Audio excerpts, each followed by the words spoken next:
दोस्तों आजकल 200-300 करोड़ खर्चा करके ऑडियंस को फिल्म के नाम पर जो कचरा बेचा जा रहा है उसे देखकर तो यही लगता है कि 80 के दशक में बनाया गया रामानंद सागर का रामायण किसी चमत्कार से कम नहीं है, जिसमें दिखाया गया है कि एक दृश्य बहुत ही सरलता और सफाई से लोगों के सामने पेश किया गया है, जिससे लोग आज भी भुला नहीं पाए। और कुछ लोग तो यह सोचने में मजबूर हो गए हैं कि बिना किसी एडवांस टेक्नोलॉजी के और अद्भुत धारावाहिक को लोगों के सामने पेश किया गया होगा और किस तरीके से इसकी शूटिंग की होगी और कैसे कलाकारों ने इसमें काम किया होगा, और सबसे अहम सवाल कि आखिर इस पूरी शूटिंग में कितना खर्चा आया था। दोस्तों 80 के दशक में जब रामानंद सागर ने रामायण बनाने का निर्णय लिया तो उनके पता नहीं था कि आगे चलकर यह बहुत बड़ी चीज़ बनने वाली है और यह लोगों के लिए एक मिसाल बनकर लहर जाएगी। सालों साल इसको कोई कंपटीशन नहीं दे पाएगा।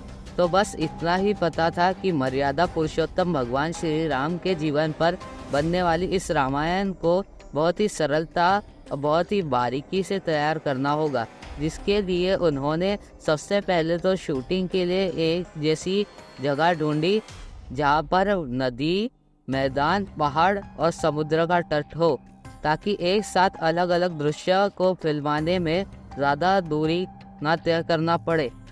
इस जगह की बहुत खोजबीन हुई और अंत में गुजरात के एक छोटे से शहर उमरगांव में रामायण की शूटिंग के लिए चुना गया। रामायण की शूटिंग के लिए बिल्कुल परफेक्ट थी ये जगह, क्योंकि यहाँ पर घनी आबादी नहीं थी, इसलिए शूटिंग बहुत आराम से हो सकती थी।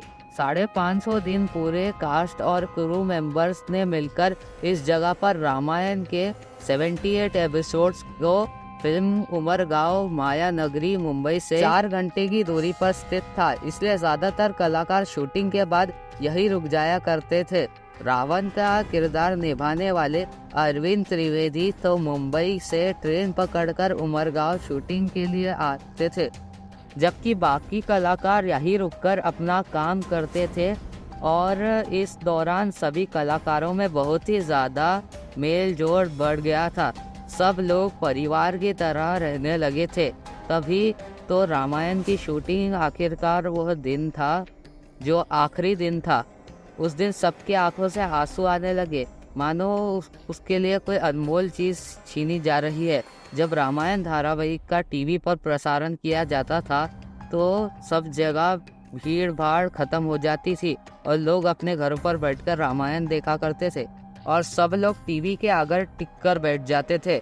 और कुछ लोग तो टीवी न होने पर पड़ोसी के घरों की खिड़की पर झांककर रामायण देखा कर।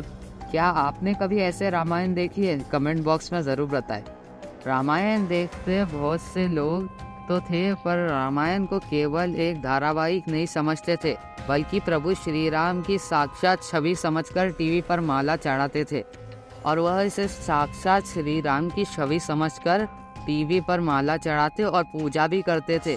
भगवान श्री राम का किरदार निभाने वाले अरुण गोविल और माता सीता का रोल निभाने वाली दीपिका चिखलिया जब भी कहीं बाहर जाते थे तो लोग उनके पैर छूते थे और उन्हें भगवान के तरह ट्रीटमेंट देते थे और उन्हें असलियत में राम और सीता समझ लेते थे और उन्हें अपने सारे कष्ट दूर करने के लिए कहते थे और उन्हें अपनी सारी प्रॉब्लम्स बता देते थे, क्योंकि लोग इन्हें असली श्री राम और माता सीता समझने लगे थे। लक्ष्मण का किरदार निभाने वाले सुनील लहरी बताते हैं कि धारावाहिक में हनुमान जी को इधर से उधर उड़ते हुए बहुत बार दिखाया गया है, लेकिन शूटिंग के दौरान इस तरह के दृश्य फिल्म में आने के बाद भी 80 के दशक में बिल्कुल भी आसान नहीं था, जिसके लिए उन्हें कुर्सी और स्टूल पर खड़ा होने के लिए कहा जाता था। जब हनुमान जी ने भगवान राम और लक्ष्मण को अपने कंधे पर उठाने वाला सीन किया था, उस सीन को फिल्म आने के लिए हर किसी को बहुत मज़ा आया था। रामायण के उस सीन में देखने को मिलता था कि हनुमान जी भगवान श्री राम लक्ष्मण अपने कंधों पर बैठाकर उड़ाकर ले जा रहे हैं, और इस सीन को क्रिएट करने के लिए क्रोमा टेक्निक का इस्तेमाल किया गया था और कई सारे स्पेशल इफेक्ट्स का इस्तेमाल करके इस सीन को तैयार किया गया था। उस समय सुनील लहरी और अरुण गोविल को पता ही नहीं था कि यहाँ पर क्या चल रहा है। और यहाँ इस सीन की शूटिंग के बारे में उन्हें कुछ समझ ही नहीं आता था और इसे भारतीय टेलीविज़न का अब तक का सबसे बेहतरीन सीन भी कहा जाता है, जिसके लिए कलाकारों को केवल डायरेक्टर के निर्देशन का पालन करना था। जिस वक्त सीन की शूटिंग चल रही थी उसी वक्त अरुण गोविल और सुनील लहरी को यह सीन बहुत ही ज़्यादा अटपटा लग रहा था। हालांकि जब यह सीन एडिट होकर टीवी पर उनके सामने आया तो उन्हें पता चला कि यह सीन कितना ज़्यादा खूबसूरत और अद्भुत था, जिसे देखकर दर्शक ताली बजाने लगते थे और इनको भी उससे बहुत ज़्यादा प्रेरणा मिली थी। आजकल तो यह सब आम बात है, लेकिन तब दर्शकों के लिए इस तरीके का दृश्य देखना, वो भी टीवी पर, किसी चमत्कार से कम नहीं था। रामायण के बारे में रामानंद सागर के बेटे प्रेम सागर का कहना था कि जब उमरगांव में शो की शूटिंग चल रही थी तब कोई ना कोई वहाँ पर भगवान राम के दर्शन करने आ जाता था और बाकी किरदारों से भी मिलता था। सिर्फ गांव के आम लोग ही नहीं, वीआईपी और पॉलिटिशियंस लोग भी यहाँ पर रामायण की कास्ट से मिलने आया करते थे। कई बार तो रामायण की शूटिंग सुबह के 6 बजे से लेकर रात के 3 बजे तक भी चलती थी। अब कलाकार पूरे लगन और मेहनत से काम किया करते थे। साथ ही साथ अपना कर्म करने के बाद वह शूटिंग पर काम करके खाने पीने की सामग्री लेकर सोने चले जाया करते थे और सुबह जल्दी उठकर अगले दिन काम किया करते थे। पर रावण का किरदार निभाने वाले और हनुमान जी का किरदार निभाने वाले दारा सिंह दो को उठकर जल्दी मेकअप करवाना पड़ता था। वो लगभग आधी रात के समय पर उठते थे और यह बहुत ही ज़्यादा चुनौतीपूर्ण था। गांव के लोगों को ढोल नगाड़े से बुलाया जाता था और उन्हें के सामने एक प्रस्ताव दिया गया था कि जो भी शूटिंग में काम करना चाहता है उसे मेहनत करनी होगी और साथ ही साथ उसमें फ्री में खाना भी मिलेगा, जिसे सुनकर लोग भागे दौड़े तलाश पे चल जाते थे शूटिंग की और शूटिंग में शामिल हो जाते थे। आजकल के कलाकारों के लिए ओवर एक्टिंग देखकर आपकी भले इज्जत कम हो जाती होगी, लेकिन भगवान श्री राम का किरदार निभाने वाले अरुण गोविल की सरलता देखकर तो सच में ऐसा लगता था कि मानो साक्षात भगवान राम ने इस सीन को रिकॉर्ड किया है।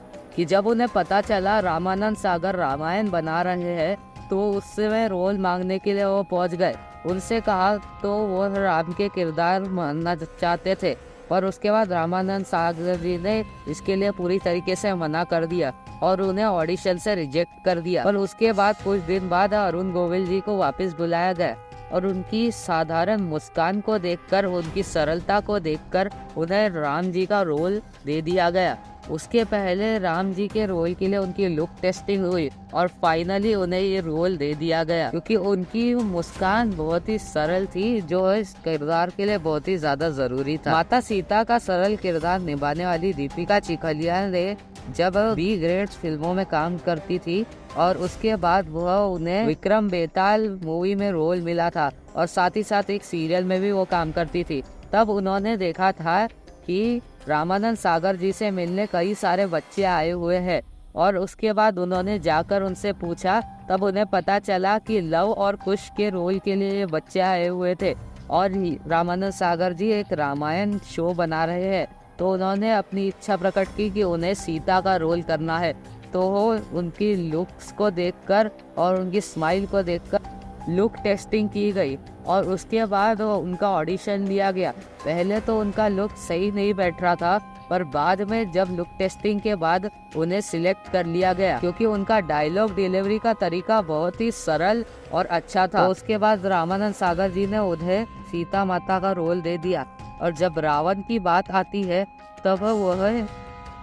तब वो विभीषण के रोल के लिए गए थे, पर उनको रावण के रोल के लिए कहा गया क्योंकि उनके चाल चलन को देखकर उन पर यह रोल सूट कर रहा था।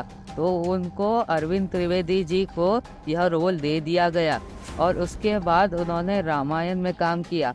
अब सबसे बड़ा सवाल आता है कि रामायण के एक एपिसोड को बनाने के लिए कितना खर्चा आता था। तो उस समय रामायण के एक एपिसोड को बनाने के लिए 9 लाख रुपए का खर्च आता था, पर 9 लाख रुपए अगर इन्फ्लेशन रेट से देखें तो आज के 1 करोड़ रुपए होते हैं। बिना किसी एडवांस टेक्नोलॉजी के इस मास्टरपीस को बनाया गया, जिसने दूरदर्शन को 23 करोड़ रुपए का कारोबार जमा कर दिया। और उसके बाद रॉयल्टीज पे करने के बाद दूरदर्शन की किस्मत ही चमक गई और यह धारावाहिक बहुत ज्यादा हिट हो गया। अगर आपको वीडियो पसंद आया और आप श्री राम को मानते हैं तो वीडियो को लाइक करके चैनल को सब्सक्राइब करें और कमेंट बॉक्स में जय श्री राम जरूर लिखें।